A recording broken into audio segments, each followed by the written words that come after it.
Hey, I'm privileged to live here in the state of Maryland, and one of the privileges that I have is I get to see a lot of basketball. It's great basketball in this area.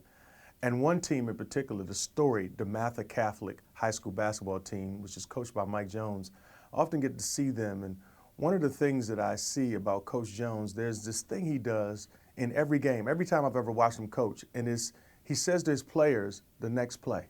He just goes like this, next play, next play.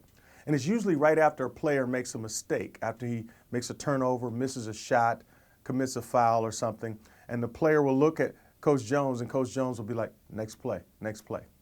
It's really a brilliant coaching concept because what he's trying to tell that player is, get over it, it's done, what you did is over, you got to get into the next play. You can't stay so down on yourself that you don't move to the next play. And if I didn't yank you, that's what we call it here, if I didn't substitute for you, that means the game goes on. You got to make the next play. Well, that's not just a brilliant coaching concept, that's also a powerful and blessed spiritual concept.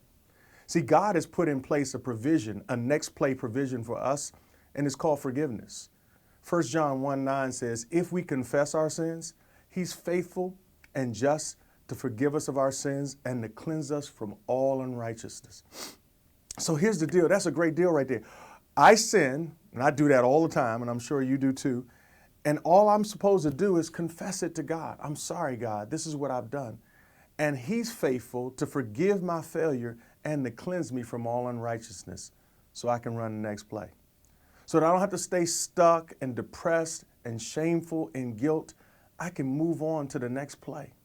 So I want to tell somebody today that who's down and depressed and living in regret because of something you've done in your past, something you may have done earlier today, something you may have done last night. You don't have to stay in that shame or guilt or embarrassment and depression. Just confess it to God. Accept his forgiveness. What's said is said, what's done is done. You can't do anything about it. But he will forgive you and allow you to run the next play. I'll talk to you next time.